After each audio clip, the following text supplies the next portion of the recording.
Hello, everyone. Welcome to our webinar. Thank you for coming. My name is Sam. I work as a charter advisor here at Globesailor for the English market.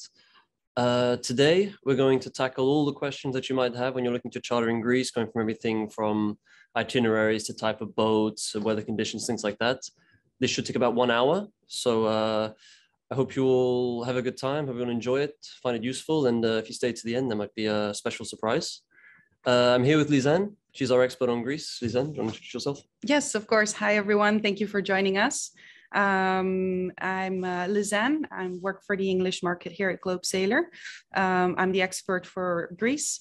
So I've assisted perhaps many of you already to find the right boats and destination. For those of you who don't know Globesailor that well yet, just a brief information. Globesailor was founded in 2008. We're the European leader in the yacht charter market, and we believe in responsible yacht charter. Therefore, we only work with certified yacht charter companies that we know all their boats are insured and in good condition, so we can ensure your vacation and memorable sailing trips. Today we also have next to us behind the screens Alex. He is our marketing officer.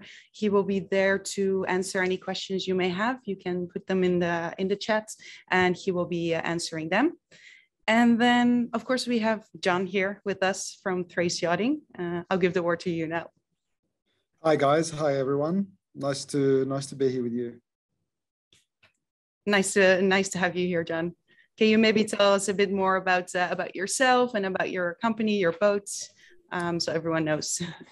Okay, well, yeah, my name is John Maratheftis. I'm actually Greek Australian. I've been here with Thrace Yachting since the beginning. We started in 2017. I would say that we are a boutique charter company. We have a fleet of about 22 monohulls and 3 crewed catamarans. Beyond that, we've grown into the motorboat business, chartering and management, and powerboats as well. I'd say what sets us apart is we always equip our boats very well. So our tagline is perfectly equipped.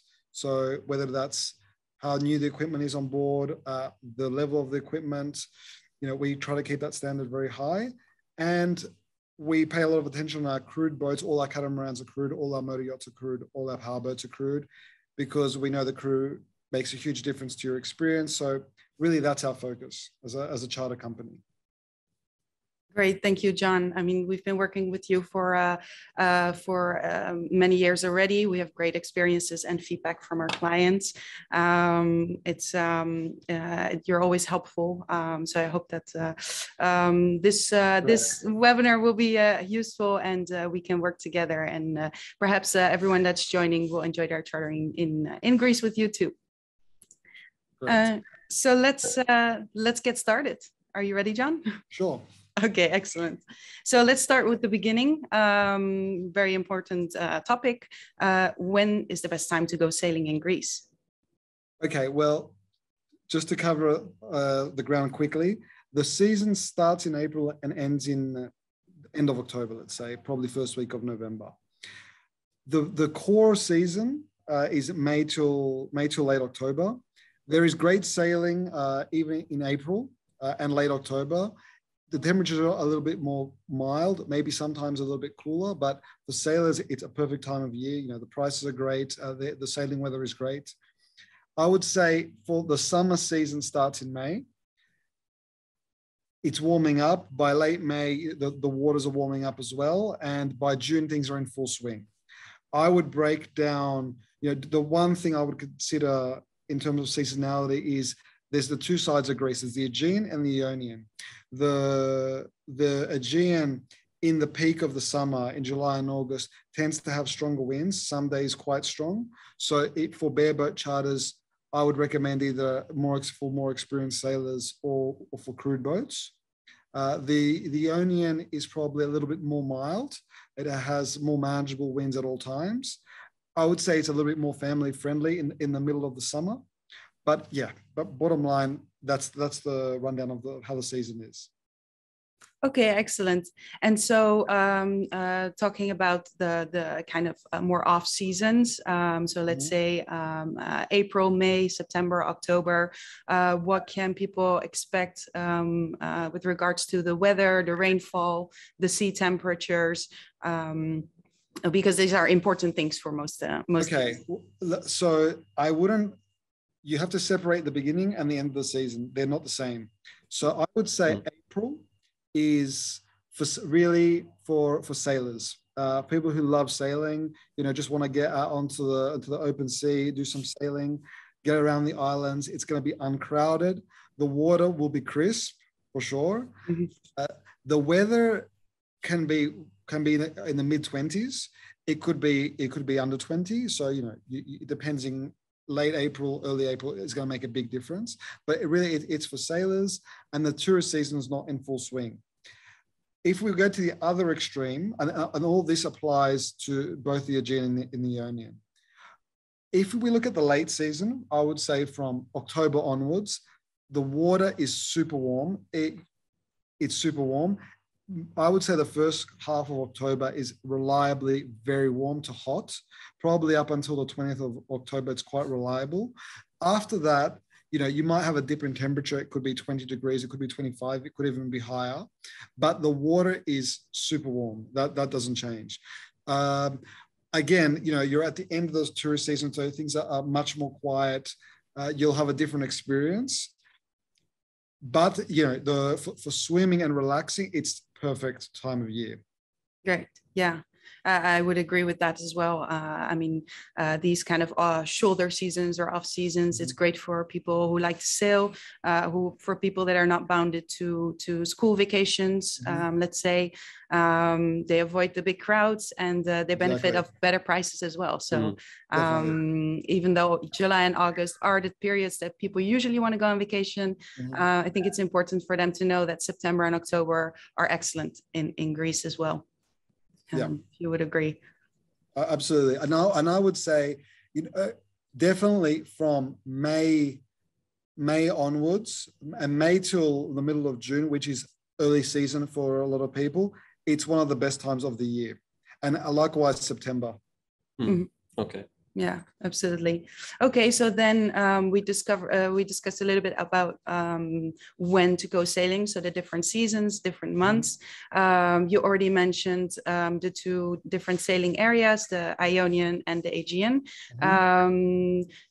How do we pick where to go sailing? What's the best area for me if I'm with my family, or if I'm a sailor and really want to get some good sailing in? Okay. Well, there's a lot to unpack there. When someone asks me this question, normally I ask them, is this their first time in Greece? That's my first question. Then I'll ask, what's their sailing experience like? Will they be taking a skipper or a crewed boat? So I think for the first time in Greece, I generally suggest starting from Athens. Because you can combine it with also seeing the city, and you'll have. I would say the Aegean might be more the quintessential Greek experience. You also need to factor in what time of year you're coming, because if you're coming, let's say in July, and you've got your heart set on the Cyclades, and you want to be chartering a boat for the first time and skippering it for yourself for the first time, that might be too much of a handful, because the conditions might be a little bit more on the intense side. You don't want to. Maybe you do. Maybe you want your holiday to be intense, but you need to factor in that the conditions will be more challenging. So for the first time, you're probably better off leaving from Athens, exploring the Saronic Gulf. There's fantastic destinations in a very short, a small area that are all very accessible, and it's a fantastic destination where you can also be protected from the weather. So we do need to understand the needs and the experience and the wants of every guest, and we advise them accordingly. Right. I've given you a straight answer there, but as you can see, there are a few variables that you need to consider. Absolutely. And so we have a lot of people that obviously know the Mykonos and Santorini as being the most beautiful islands in Greece. these people may want to enjoy more comfortable sailing, and the sailing conditions may not be the best for them specifically to go to see Mykonos and Santorini. How would the islands in the Saronic Gulf, for example, compare to these islands that people know? Okay, well, I would say, I mean, you know, Mykonos is a beautiful island. Santorini is very unique, but I would say that every Greek island is very unique. Of course, these islands are very famous, so people want to see what they're all about. You know, Santorini is a wonderful place, for example, but I always say the best way to go is not on a boat to Santorini because of the geography of the island. You know, maybe you can combine it at the beginning or the end of your trip. And also it's a very long way from all the rest of the island, so it does compromise your itinerary. In the Saronic Gulf, for example, you know, you have destinations such as Porto Heli, Hydra, Spetses, which are, you know, very well established Greek destinations amongst Greeks especially, and they're very cosmopolitan destinations where you have great places to eat, fantastic swimming spots, so many bays, and another small port in a very small area. You know, they don't have the hype of Mykonos, but they also don't have all the challenges and the negatives that go along with such a popular destination. Yes, absolutely. And so can you tell us a little bit more about the Ionian? Okay, the Ionian. The Ionian is a reasonably large area. If you consider it starts in the north with Corfu, and then there's, when you head south, in the middle, there's the Paxi, the chain of islands there, in between, let's say, Corfu and Lefkada. The next big island is Lefkada, follows down, which is where our fleet in the Ionian is focused, because you have access both to the north and to the south. When you head slightly south from Lefkada, there's a chain of islands there, from Meganisi, Thaki, Kastos, a whole bunch, an archipelago basically of islands, that for me is one of the best places to go sailing in Greece for sure. And personally, when I go there, I go with one of our skippers who's local, because I know Greece, I know it from land, but my experiences with our skippers, there's no way I can replicate that myself. So I always go with skippers to the Ionian, and I have an amazing time. If you continue down, then you've got Kefalonia, which is spectacular as well. There's so many amazing spots around Kefalonia alone. From Viscardo to the Assos to all the beaches, it's a really spectacular island. And if you have time, you can head even further down to Zakynthos, but you'd need probably a 2-week charter to do that. To do that, yes, indeed. Well, we'll talk a bit more about the itineraries later. Okay. I wanted to ask you, if we are a family, where would we go sailing? And if we are a group of friends, let's say we want to go out, we want to have a more lively experience, what area would each of us choose? Okay. I think with a family, if you want to come in the middle of the season and you want to have a relaxing time, I would definitely say either the Ionian or sailing the Saronic Gulf from Athens. Those would be my 2 top picks off the bat. You know, of course, if you're coming in May, I would say, sure, you can go to the Cyclades. Absolutely. If you're coming in, early season, for sure, no problem at all. For a group of friends, you know, if you're prepared to go in the middle of the season and you're experienced and you want to sail the Cyclades, it's an amazing experience. You know, we all know the Cyclades and why they're so well known. You have, you know, islands which have amazing nightlife, great food, and great nightlife, and great beaches. I would also consider, if you're wanting to eat the food is fantastic everywhere, but I think Hydra, Spetses, Porto Heli, there's some destinations around the Saronic Gulf are very underrated for food and a more maybe slower paced nightlife, but a solid nightlife. So I think that's also a cool place to be. And I mean, the bigger islands in the Ionian have their own cities as well. So, you can also definitely have a good time in the Ionian. Excellent. And how about, we spoke earlier about the off season. In the off season, are all these restaurants, clubs, are they open? When do they open? When do they close? Is there a difference in the seasons? In general, the tourist season officially, let's say, starts, officially or unofficially, after the Orthodox Easter. For example, this year, I think it was the 23rd of late April. It was this 23rd, 25th, 27th of April. So basically after that, the tourism season has started. So I would say from May onwards, things are open, restaurants are open, everything's starting. And I think from mid-May, it's in full swing. And that would carry on through till mid to late September. Things will start slowing down. And then I would say in the later part, middle of October, it will already be quite quiet. Quite quiet, but still open. Yes, you'll still be able to eat, for sure. Some hotels may have started closing for the season, but there will still be bars open. Things will still be happening, but it'll be much more quiet. Understood. Okay. We just had a question coming in the chat, asking, when you talk about Cyclades and that there's a lot of wind in July and August, what kind of wind are we talking about? How many knots? So the seasonal wind is called the Meltemi. It comes from the northeast. Basically, if you can imagine, from down the Sea of Marmara, from the Bosporus, and it heads down the Aegean, it kind of wraps around through the Aegean towards the Dodecanese. It usually starts picking up in the second half of June, and it kind of builds up. Now, traditionally, this is a wind that blows through the day and quietens down at night. Through the last 10 years or so, things are changing a little bit, with the climate change and the patterns. But I would say that on average days, you'll probably have 10, 15, 20, up to 20 knots of wind could be a common day. And there might be bursts of 1, 2, 3 days where you can have higher than that, maybe higher than 30, gusts 35, higher with gusts.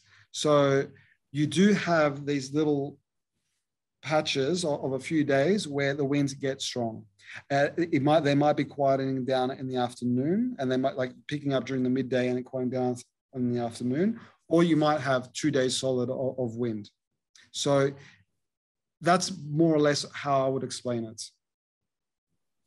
Thank you. This is definitely something. It's definitely something to consider. Exactly. That's exactly what I wanted to say. There may be days that you won't be able to get to the places that you want to because there is too much wind. Yes.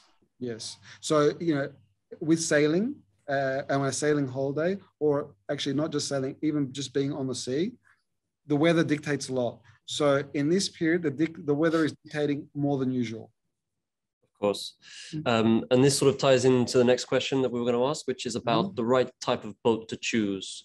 So of course, a lot of people have it in their heads, they want to take a monohull or a catamaran, but I think this can depend a lot on the sort of area that they'd like to go to. So maybe in the Cyclades with these more difficult conditions, what sort of boat would you recommend if I was looking to charter in maybe July, August in the Cyclades?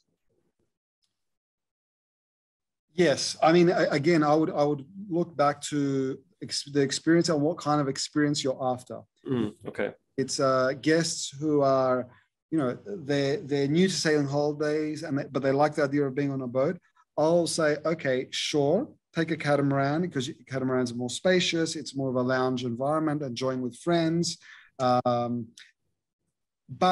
for example, if I would normally, when I have such guests in the peak season, and they're trying to decide between, let's say, Mykonos and Paros, where I have catamarans in both locations with crews, I would recommend Paros because it allows you to go underneath Paros and Naxos to the small Cyclades, which are protected more from the north wind by Paros and Naxos, and they're great destinations, and you can get by even on the days where there's more wind. Whereas Mykonos, due to where it's located, you're a little bit more exposed. So, you might be more restricted some days about how far you can move and where you can move.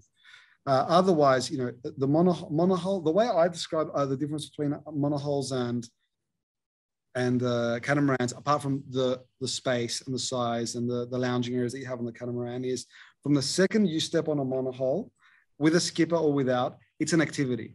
You're on board. You're in closer quarters with your friends or your family, and it's an activity. Just being on the boat is an activity. Something's always going on. You're hosting the sails. You're doing attack. There's something always going on. So it's a more involved experience, it's a lot of fun. It just depends what you want, how you want to spend your holiday.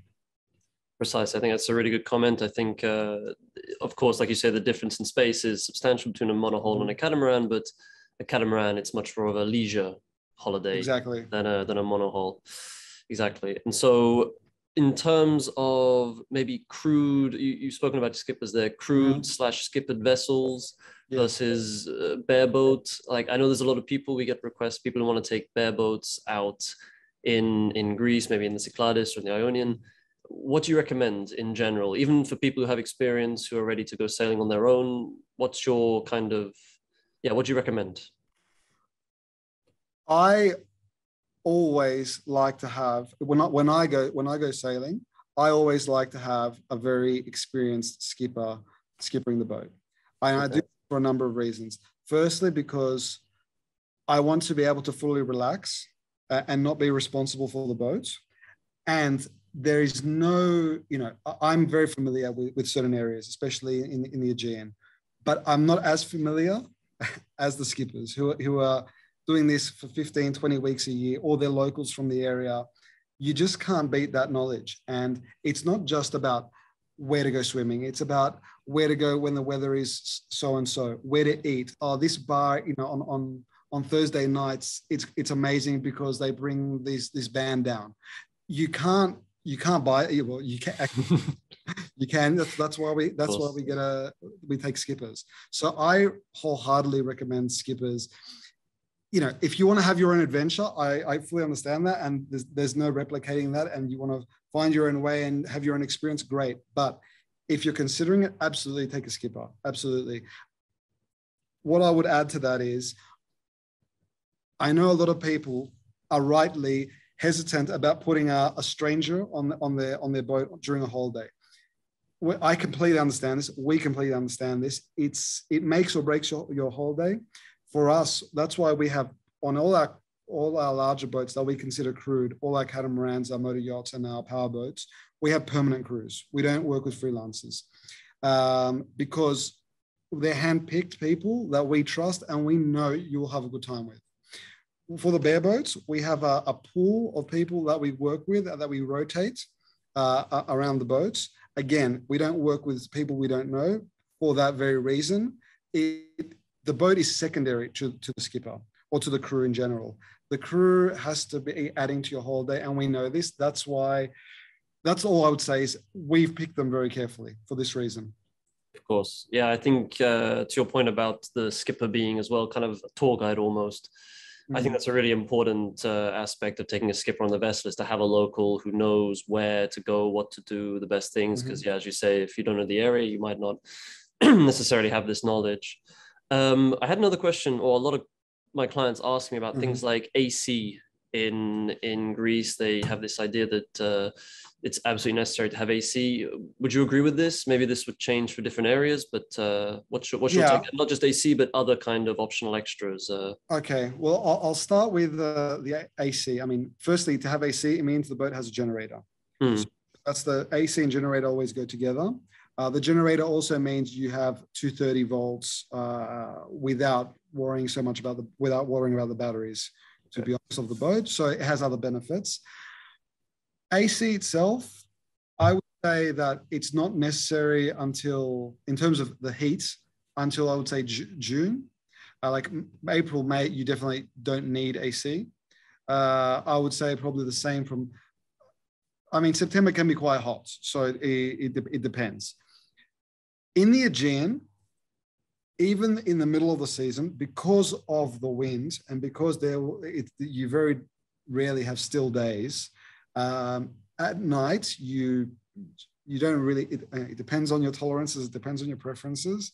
Sometimes you just want to close everything and turn on the AC, get rid of the moisture, and it's great. But you don't need the AC most nights because there's always a breeze or wind, so it's quite manageable. So again, it depends on your preferences. In the Ionian, where there's less wind and there's a lot less wind at nights, there in the middle of the summer, I completely understand when people want AC because it does make you more comfortable. Yeah, it's nice to have. Yeah. The other thing I would mention that's not valued or not known as well as AC are water makers. For me, sailing in Greece, a water maker can change your whole experience because, for people who aren't so familiar with Greece, in Greece, there's not that many marinas.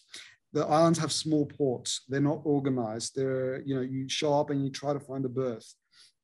You're not sailing from marina to marina. There's beautiful anchorages in bays where you can be secluded or not secluded, depending what you want to find. You don't want to have to leave where you are to find water because you might want to be from bay to bay for a number of days. So the water maker gives you autonomy. It usually goes with a generator, but not necessarily. Some water makers can run off the power generated by the engines while the boat's running. So yeah, the water maker is a very, very important piece of equipment that can change the way you spend your whole day. Okay. Absolutely. Do you have water makers on most of your fleet? We have water makers on almost all, I think on all our boats, 46 feet up. We have 46 footers which have generator air conditioning water makers. Some of them don't have AC, they just have water makers. The 50 footers also, and all our catamarans, of course. We have quite a large fleet of 39 Dufour 390s, which it's a great boat in that range because 3 cabins with 3 heads. We don't have water makers on them yet, but it's something we're looking into, just having the water maker, because it just adds so much value. That's something we are considering for the future. Great. That's also good to hear that you're always developing your boats and always trying to renew them and maintain them. Yeah, the standards just keep rising, so you have to keep rising with them. Absolutely. Great. Okay, so now we've talked about where to sail in Greece, when to sail in Greece, what boat to choose. Mm-hmm. Let's talk about what happens after you decided on all these factors and you want to make a booking. First of all, through Globe Sailor, if you have contacted us and we have matched a boat for you, we would always recommend you to ask for a hold option on this boat so we can ensure with the local operators such as John that the boat is blocked just for you for usually 24 to 48 hours. After that, we will ask for a deposit payment. Usually it's 50% off the charter rates. And after that, you will get in direct contact with the local operator, such as John from Thrace Yachting. And maybe, John, you can explain us more what happens at that point. Yes, I will just go a step back. Okay. One of the reasons why I'm here on this panel, I guess, with Globe Sailor is when people approach us after speaking with Globe Sailor and being directed to us, they already know, they've already been briefed and given some direction about what's suitable for them, or what would help them get the most out of their charter. So when people come to us from Globe Sailor, they've already have an idea of, do I want a catamaran? What region will I want to go to? And then it's about us giving maybe some more specific details or doing some fine tuning or giving some more specific recommendations. So moving on from there, once you've decided on a boat and a date and all the specifics, we confirm the booking with a booking confirmation document, which outlines all what's been agreed, the dates, the boat, the crew, the extras, the price, etc. We need a deposit payment to lock that in. And then after that, usually there's a period, if it's booked in the winter, there's a period where we wait for the season, and then usually we get in touch again, maybe 2 months before the booking to send some information. If they want some more information about itineraries, or if there's a preferences that we need to be made aware of for the crew to prepare, starting to get ready, filling in the crew lists. And as things get closer, then we start putting you in touch with the crew. I'll just add something about the crews. Of course, we know guests are super eager to be in touch with crews when they have a crew on the boat. Just bear in mind that when we're in the season, the crews are already on a charter with other guests.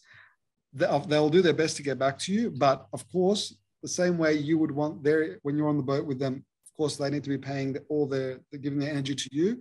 It's the same way when they're with other guests. So be a little bit patient with the crews when it's in the season and you're trying to contact them. But yes, you'll be in touch with them before your charter.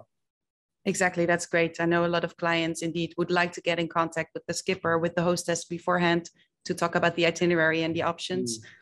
It's great that you put them in contact, but indeed be a bit patient because they are working. Exactly. Another question I wanted to ask you is, how about provisioning? How is that done in Greece? Do you have supermarkets around the marinas? Is there companies that deliver to the boat? How do you tackle that? Okay, so let's start with the easiest case. When you have a boat which has a skipper and hostess, we'll send a preferences document in advance. You'll fill it out. Usually with those boats, there's an APA, which is an advanced provisioning allowance. It's an amount of money that's sent by the guest. So they buy everything for you based on your preferences. So the boat's ready to go. The second you arrive, you hop in and you go. So that's the easiest case. So with a hostess on board, you always have that option. If it's a bareboat charter, depending on the location, there are different options. Like from Athens, we work with a number of supermarket delivery services, which you can order everything online. You book in a delivery slot at a time, and they bring everything straight to the boat, and it's waiting for you. In some other locations, that's not always available, but in most locations, there's in Lefkada, Corfu, there's always a big supermarket close to the marina. In the Cyclades, it's a little bit trickier. But there's always facilities close by. Maybe not be a giant supermarket, but you'll be able to do your shopping. It's not as there's not a delivery service where a van shows up at an agreed time. It's a little bit more involved. Okay. Of course. And I think also in Greece, there's so many nice restaurants to go out for dinner, so you won't have to necessarily have shopping on board for all your meals of the full week.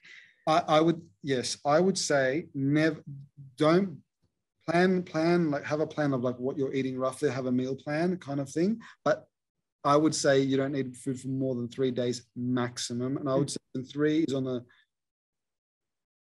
longer side. You can, all the islands have facilities to buy food and produce and water and drinks.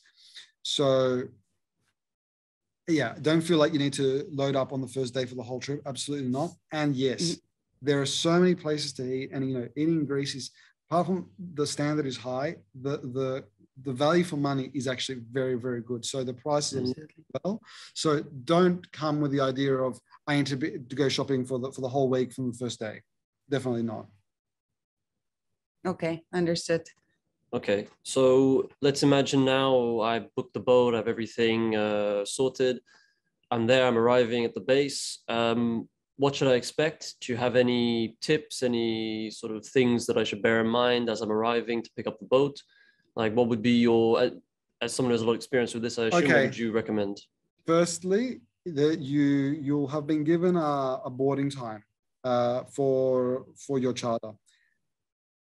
Try and stick to the boarding time. And this is purely because when you show up, in July and it's 35 degrees and the boarding time is 5 o'clock and you've shown up at 1 and the boat's not ready because the guests have just left, it needs to be cleaned, it needs to be serviced, it needs to be maintained. It's in the peak of the season. You don't want to be waiting 4 hours in the heat. It's not, your charter will not start off right. We always try to get the guests away as early as possible. It's best to be in contact with us a couple of days before and see if that's a possibility, and we'll let you know, quite frankly, if it is or it isn't. So that's the first thing. But beyond that, usually you come to the base where you'll have from us a base information document, which will say where it is, who the contact person is. You go there, you show up, and you'll have to go through a little bit of paperwork, sign off the charter agreement. Usually, if it's a bareboat, you do your deposit, and then the check-in process will start when you're taken to the boat, and you're shown the boat, and you do the technical check-in where the boat's handed over for bareboats. For crewed boats, it's a different experience. You usually show up to the base, you take care of some paperwork, and then you go to the boat where there's a crew there already waiting for you, and you're basically ready to go. So it's a lot quicker and more streamlined. Okay, so yeah, in general for the check-in process, you'd recommend to be punctual, but not too early. Like yes, ideally. I would say be definitely. You don't want to. I mean, if you can't help it, don't be late. Take advantage of your boat. But I would say yes, don't come too early. If it says 5 and you show up at 3 and you let the base know you're there and you're having a coffee nearby or bite to eat, great, because maybe the boat is ready earlier or there's no one checking in, so you can check in then. But I wouldn't show up at 11 in the morning because you're just going to be waiting around and it's not going to start off in the best way. Okay. And then when it comes to things like just the check-in process, for example, how long could I expect this to last if I'm arriving? So I get there at 5. What time could I expect to have everything finished so I could get settled in on the boat? Okay, so if you show up at the base at 5, by the time you do the paperwork, it'll be probably 5:30. Mm-hmm. Assuming that the check-in starts straight away, depending on your level of experience, the check-in process is anywhere from, I would say, half an hour to an hour to an hour and a half. Okay. It allows, you can ask questions. If you're newer to yachting, you'll definitely want things shown in more detail. So it really depends. It really depends on your level of experience, the size of the boat. It varies. But I would say an hour to an hour and a half is very normal. Normally you would have your other crew members go to the supermarket, for example, and do the shopping while the skipper and maybe his first mate are doing the technical check-in. So things are running at the same time. Or maybe you've already gone to the supermarket and then come to the boat with the shopping already. I would speak to the base first before doing that, just to make sure the things you brought from the supermarket can go in the fridges and they're not sitting on the dock in the heat. So again, speak to the base. Maybe if you're a little bit early, just let them know you're there. Ask them what time you should go shopping and come to the boat. This is actually helping them do their job as well. So I encourage that. Yeah, of course. I think an important thing is the communication between the base and the charterer, leading right up in sort of the last minutes. It's important to let each other know. I mean, you're both there to sort of help each other, right? Like you're there to help the charterers. You want to make sure they have the best experience, and like you say, for everything to go smoothly, it's important to communicate and to have this good relationship. Okay. Yeah. So we're just about to get on to the possible itineraries.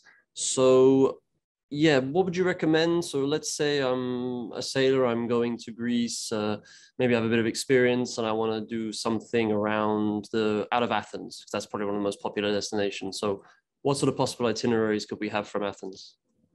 Okay. So here we have a map. Okay, so I mean, where Athens, the actual name on the map is, the marinas are very close to there, probably just under the name of Athens. So the first thing is, itineraries are great, but you need to look at the weather. It's the number one thing. So my starting point would be it's do your research, find out what the options are, find out what the islands, see what you're interested in, know what plans you could have, but be open to them being completely different. So if you start from Athens, there's basically 2 main routes you can take on a 1-week charter, for example. You could either head towards the Cyclades, which would mean if you're leaving from Athens, probably the first night you're spending at the at Cape Sunion, which is the very tip of the peninsula that sticks out into the Aegean. At the bottom there, that's where the Temple of Poseidon is. There's a beautiful bay there. That's usually the first night you'll spend it there. And then you've got a number of the nearby cichlids, whether it's Dzia, Kea, Githnos, Serifos.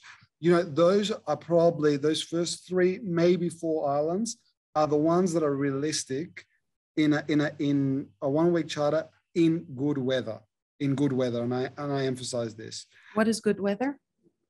Is that a lot of wind, not so much wind? No, not so much wind. So I'm saying, you probably have up to 3 or 4 before wind. Not so much of a strong Meltemi, which will be sweeping down from the northeast. So, for example, if you've come and you've been open to everything and you think, maybe I'll go to the cichlids, maybe I'll explore the Saronic, and there's a 6 before Meltemi blowing for the first 3 days, straight away, I would say you should head into the Saronic Gulf. Heading from Athens, even if you left at 6:30 in the afternoon, in 2 hours, even less, 2 hours, you could easily be in Aegina, or if you went a little bit further to Poros. So Aegina is the big island just southwest of Athens, that one in the middle of the Saronic Gulf. Poros is directly below that, and it's a fantastic sheltered spot that has a lot of swimming, a lot of nice swimming. There's some nightlife, there's some nice restaurants, and it's a great first stop. If you don't stop in Aegina or Agistri, which is a small little port next to Aegina as well. So that would be the first spot. There's also other destinations on the east side of the Peloponnese, further to the west, let's say, of Aegina, where it's, you've got Epidavros, a number of other spots. But, Aegina Poros is usually the first spot. Then you'd normally wrap around the coast to Hydra and Spetses and Portocheli, which are that kind of chain of islands down off the point where underneath Poros, before the Argolic Gulf, if you see the map. I don't know if there's a cursor that's indicating where, around this area. So that's Portocheli, Hydra, Spetses, which are the trilogy of top destinations of that area. So really, you're spending the first night in Aegina or Poros. You're making your way down. If you got to Hydra, you'd probably spend at least a day or 2 there. I would say probably another day for sure in Spetses, and Spetses is a destination in its own right. And then there's many other Nafplio, which was the ex-capital of Greece, where there's a castle, there's a town with really nice restaurants. And it's a very protected spot as well. Depending on the weather, it's good to know. And then, if you're more adventurous or if you're on a longer charter, the coast going down the east side of the Peloponnese has some really nice spots. You can't tell from this map, but it's a very sparsely populated part of the Peloponnese. It's green. It's got you're basically sailing up against rolling hills and mountains. There's beautiful bays, and it's very quiet. So I did it the whole of the eastern Peloponnese and around the bottom last summer for the first time. I had no idea, to be honest. I had no idea. So it's a bit more of a relaxed exploring charter, but it's super nice. But yes, the core would be of the Saronic Gulf would be Aegina, Poros, Hydra, Spetses, Portocheli, Leonidio, Nafplio, and possibly, if you had time, the Eastern Peloponnese, which has a number of spots. Okay, so the main takeaway is to be a bit flexible on what you can do based on the weather.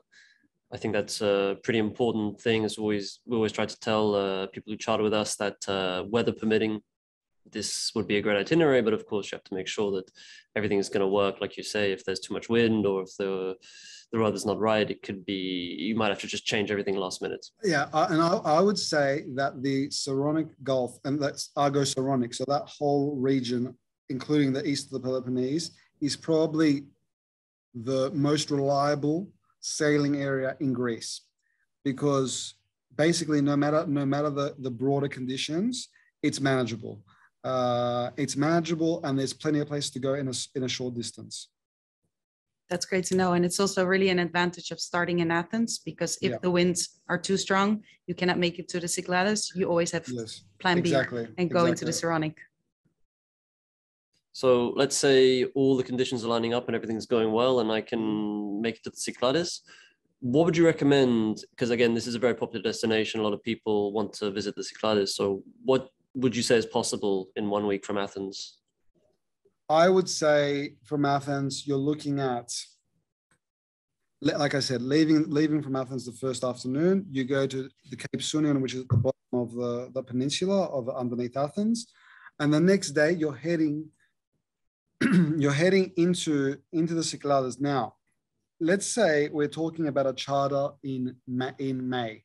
And in May or early June, where you can have days with some perfect weather. Or you can have 4 or 5 days in front of you with perfect weather, which is possible, but that's much less likely in July and August. You could even make it as far, it's possible to make it to Mykonos and back, but you will be doing very long legs. If the weather's perfect and you love sailing, maybe that's up your alley, but it is a lot of hours of sailing. I think in good weather, so without any very, very strong winds, where you need to, pick spots that are protected, you could go to Cape Sunion the first night. The second night, you could be in Ermoupoli, which is in the center of the Cyclades, which is, it's actually the capital of the Cyclades. It's Syros, which is a relatively unknown island in the Cyclades. It's a beautiful, beautiful island and a great city, Ermoupoli, with a lot of character and it's quite cosmopolitan, a lot of eating, drinking, all that good stuff. And then from there, you're in the heart of the Cyclades. And the next day, you could be in any of the other islands. However, by then you'll be probably on day 3. And you also need to be factoring in the weather and how you will get back. So, if the weather's coming in, you need to maybe head back to Kythnos, which is the second island from Athens, let's say. Or if the weather's really good, maybe you can quickly go to Mykonos for a day and then start heading back with some longer legs. So the weather will really dictate how deep you can get in. But usually you're exploring the islands closest to Athens, which is Dia or Kea, Serifos and Sifnos, and Kythnos, and potentially Sifnos as well, which is lower down. Those are the most reliable ones you can reach from Athens. Great, thank you for that. And for the people that do want to go to Mykonos or Santorini, you said it already earlier, Santorini, it's great or preferably for a day trip, take a flight there or a ferry, visit it. If you want to charter around Mykonos or Paros, you do have bases. There are bases in this area. So it would be best choice to start from there rather than exactly. We have several monohulls in Paros and the catamaran and in Mykonos. If you're set on the Cyclades, I would say start in the Cyclades. Unless you're doing a 2-week charter, which then everything changes. Then sure, you can start in Athens, absolutely. And you could do an amazing trip in 2 weeks. You can cover basically you can do a big loop. Yeah. But yes, very often, especially on our catamarans, guests who are set on Santorini, we pick a day when the weather might be so and so, or depending on their agenda, where we pick an island that has very good connections to Santorini. We put them on either a transfer or a ferry or something, and they go spend the day in Santorini. It makes a lot more sense, and you'll actually use your time a lot better. Okay, the time is running out a little bit. Can we maybe go to the Ionian now? Sure. Let's talk quickly about the Ionian, and then we can do some questions from the viewers. I would say this is pretty much the most common sailing area in the Ionian. So we've got Corfu at the top. The small islands up below it are the Paxos and Antipaxos, which are spectacular. They're very, very nice destinations. I would I mean, to get the most out of them, I would avoid in the peak if you're considering going there. Further down, we have Lefkada. So where's the cursor? Just move the cursor down just so we can see what we're talking about. So the island that's very close to the mainland, actually it's connected by a land bridge. So it's good to know if you're flying into somewhere else, you can drive onto Lefkada, even though it's an island. Most of our Thrace Yachting's yachts in the Ionian are based there because you can head north to Paxos and to the south of Corfu. For me, if you're starting in Lefkada, you head south. The archipelago there has some incredible destinations. I mean, normally you would head down to Kastos, Sivota of Lefkada. Then there's Ithaki, which has a few really, really nice spots. That are really, really nice. Some great places to eat that are very hidden. Again, I've discovered them through our skippers. So a 1 week charter from Lefkada, you would head out of Lefkada, the main town, which is kind of at the north, the first night, and head down the east coast of Lefkada. And you could potentially make it to Kastos or Meganisi or one of these islands. From there, which you're already in paradise. I was saying that. And then from there, you would head down, I would say, to Ithaca. And then I would say to the Ithaca is the smaller island that's next to the big island at the bottom of the screen. That's Kefalonia. So Ithaca is the smaller one to the right, which you could spend 4 days going around Ithaca, no problem. It depends what your preferences are, but I could. Then you've got Kefalonia itself, which is incredible. The northern part, probably the most famous little port is Fiscardo, which it's very picturesque. It's stunning, and there's many, many beautiful spots around the north and further south.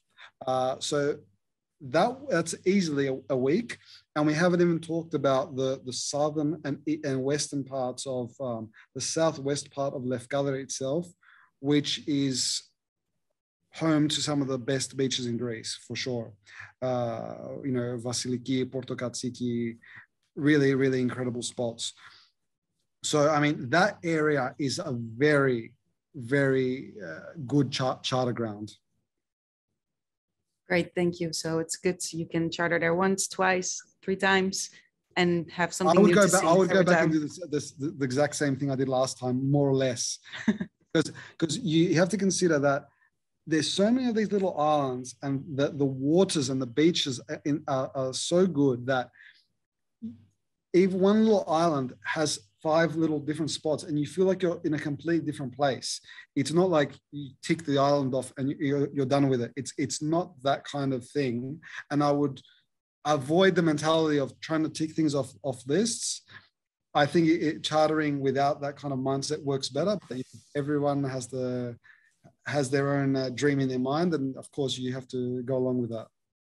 No, I agree. I think an important point is to try and take it a bit slower, appreciate more one island, because it's a big place, Greece has a lot of things to see, and even some of the smaller islands can have different beaches, different bays, different port towns to visit, things like that. So no, I think it's some really good advice. Okay, so I think that was very good. Thank you very much. I'm sure... Just to add something very, very quickly. I mean, for example, we have an itineraries document, for our guests that mentions a lot of the places that I've mentioned now, but we don't draw arrows on maps. I like to say this because your trip's not going to go like the arrows on the map. It's going to go depending on the weather, depending on what you liked. But it's good to have the highlights in your mind, or some things that appeal to you that let's see how we can weave them all together. That's the way I would look at it. Okay. So to be a bit flexible, to be a bit willing to change dependent on weather, things like that. Okay.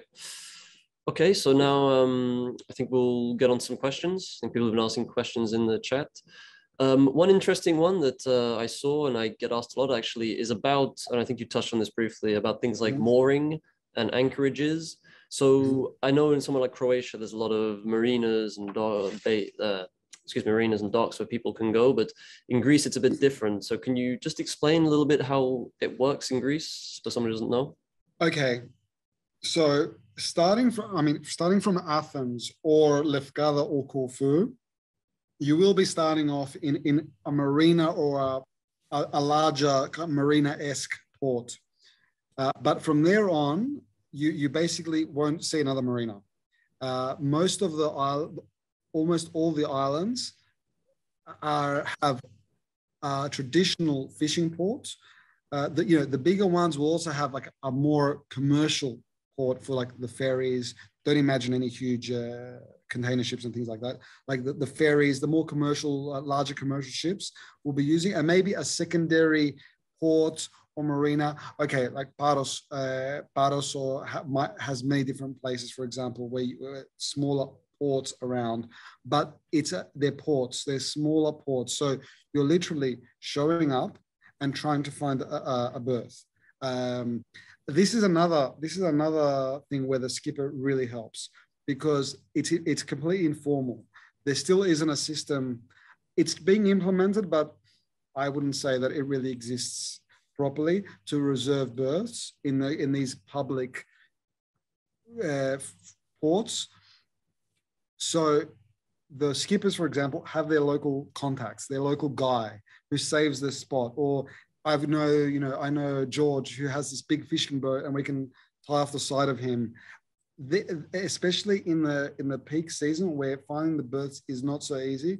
This is also a big plus of having the skipper, because they can get you into places where you might not be able to find a berth, or you might have more difficulty otherwise. So that's the kind of thing. That's why it's always good you want to get a berth, show up a little bit earlier. Don't expect to show up at 8 p.m.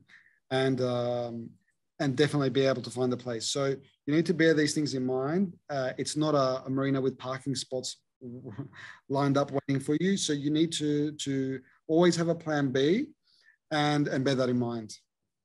And what would you recommend as a plan B then? You want to know if there's a bay, a good anchorage nearby, or have enough daylight left to be able to think of plan B and get there. Always. These are basic things that every sailor knows, but it's about just factoring in that it's not a place where, and I think this is the charm of Greece, that it's more authentic. You're not showing up to a marina with 1,000 berths. You're showing up to a fishing port that might have 20 berths. There might be a bigger one which has a few jetties and there's 50 boats, but it's this kind of thing, and it's a little bit more ad hoc. So you need to plan accordingly, and have anchorages in mind that are close by as a plan B, and second destination as well. Exactly, that's important. We had a question also coming in asking, how do you avoid stern to mooring overload without mooring up at midday? Can you repeat that? How do you avoid stern to mooring overload without mooring up at midday? Stern to mooring overload? I'm not catching that. I think that they mean about the boats in the marina.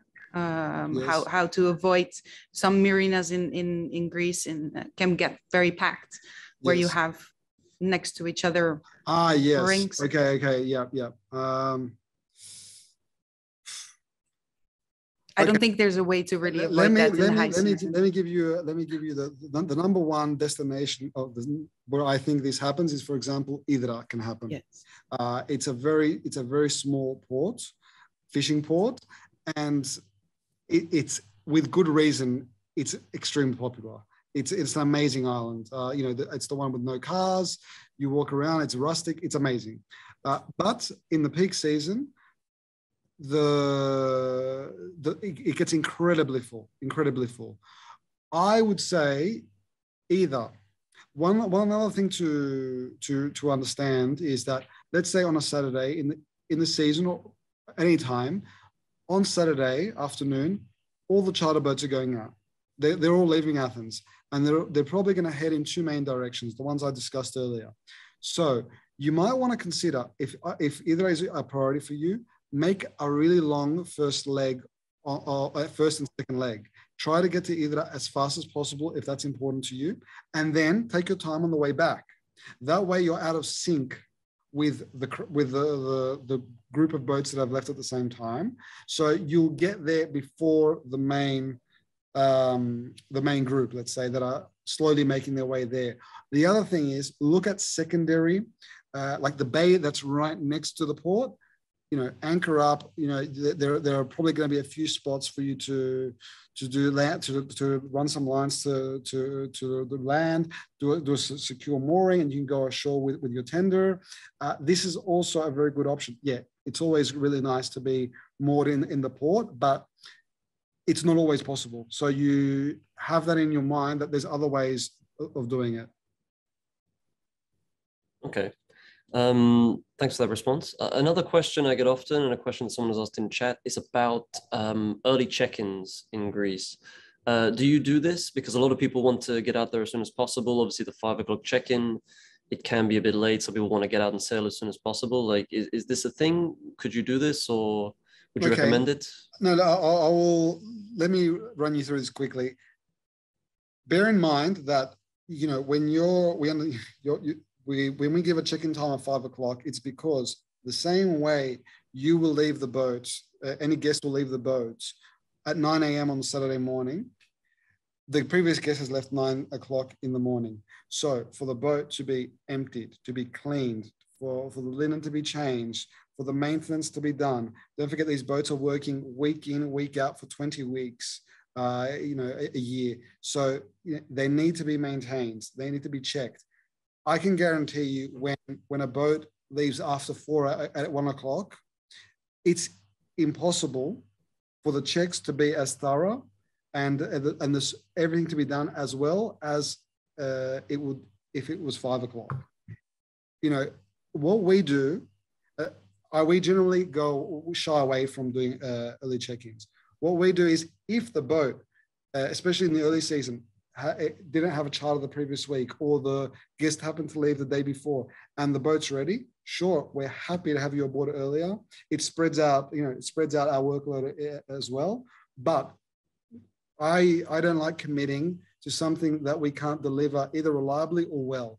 So people do offer the early check-in, but understand that it's a process that needs the cleaning and the maintenance of the boat. It's something that takes time and people and hands. And if you're trying to compress that, you need to be aware of what you're actually trying to do. So I would say, if it's important to you, see if it's possible, ask, absolutely ask. And you know, the charter company you're with will advise you accordingly. Exactly. It's something that most of the charter companies don't guarantee, especially now after COVID. A lot of people or companies, they do extra cleaning, disinfecting of the boats. Cleaning process is longer and more thorough. So that's why a lot of times it won't be guaranteed. So let's go quickly to the next question. Someone asked if it's permitted to access Turkish ports from a charter base in either of the bases that you have in Greece. Okay, so we don't offer. Our boats have to stay in Greece, basically in Greek territorial waters. We don't actually offer any boats from the Dodecanese, which are very close by. There may be operators which do allow that. So you know, that's something that if you're considering that, you can look into. I'm sure some do. But you want to, if you're considering entering the waters of any other country, you definitely want to check that with the charter operator before you attempt it, because it's not just a case of permission. The boat won't have the right documents, and you don't want to waste your charter days explaining to the customs agent in the other country why you're there when you shouldn't be. So always check. Exactly. Okay. For bareboats, do you ask to have 1 or 2 skippers on board on the boat? By law, you only need 1 skipper, and that's what we ask. We ask for 1 skipper license. But you know, it's obviously the skipper is, while he's on the boat and he's skippering the boat, he's responsible for the boat, for the yacht. So you know, if you need another pair of hands or you need another skipper to assist you, that's something to consider, whether it's one of your crew or a professional. It's something you should consider. But legally, it's only one skipper that's required. Okay. You spoke earlier as well, and we have a question about it, about the Meltemi, about how the best way to avoid it. Is there a port we can go from, we can charter from, and how we can best sort of avoid these strong winds? And is it also possible that the port authorities might stop you from leaving if they decide that the conditions aren't suitable? So it's a very hard question. So to avoid the Meltemi, if there was a magic trick, it's not that simple. What I would say is that our bareboats, they're in the Cyclades, we have them all in Paros. And there's a reason we do that. It's because, like I said earlier, you can go to the small Cyclades. So you would head down between Paros and Naxos and go to the chain of islands at the bottom, which they're the quintessential look of the Cyclades, like windswept, kind of dryish with beautiful crystal waters, and they're protected from the bulk of the wind by the Paros and Naxos, which are two larger islands. That's why we have our bareboats there, because there is that option. And if you get a week where the weather allows, whether it's early in the season or you get a little bit luckier in July and August, you can go to Milos, or you can go to Mykonos. You can go anywhere you want, but you have the option in stronger weather to head to the small Cyclades, which I think is probably the most protected area of the Cyclades. Okay, I think, John, we're going to the last question because we're already a bit over an hour. Okay. I hope everyone finds it interesting. So we're going to treat the last question, which is one that we get a lot as well. Is the RIA day skipper enough to charter a bareboat in Greece? Recently, this person has heard that they're not enough anymore. Yes, they're not. No, they're not. There's no,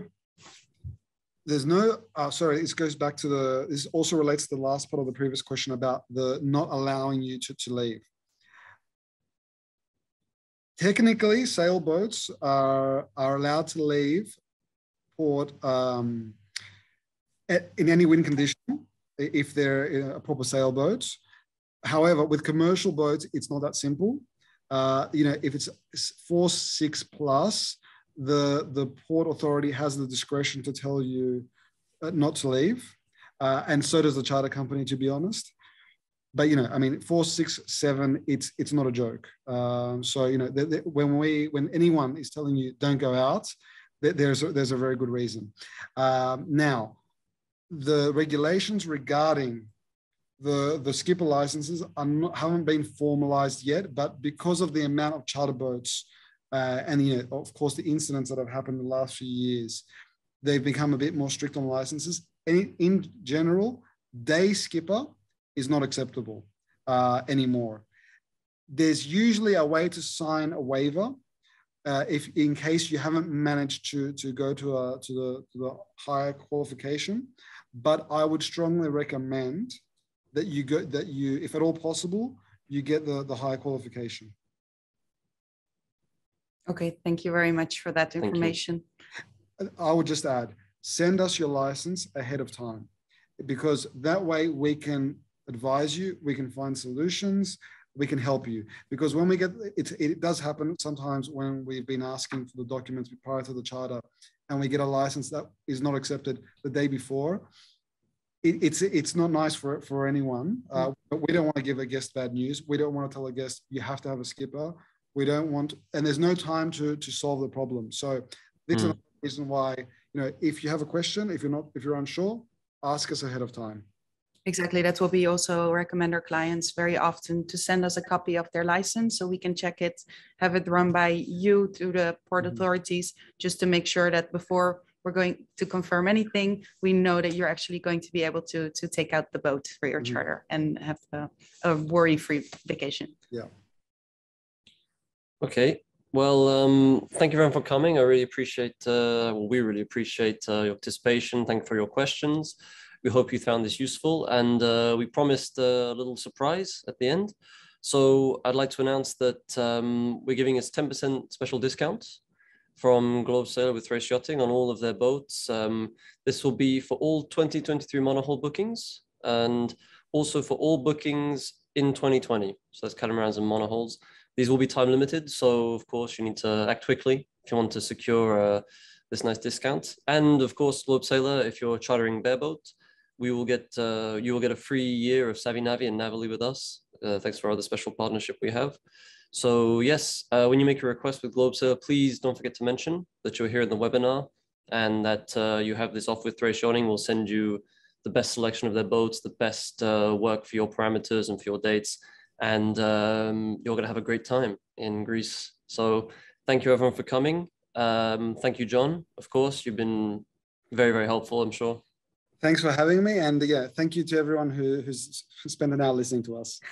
Oh, it was a pleasure. Indeed. Thank you very much, everyone. Have a great day. And if you have any further questions from after this webinar, you can always give us a call or write us an email and we can further help you with that. Absolutely. Don't hesitate to get in touch. Thank you very much. So thank you. And yeah, bye-bye, everyone. Have a great day.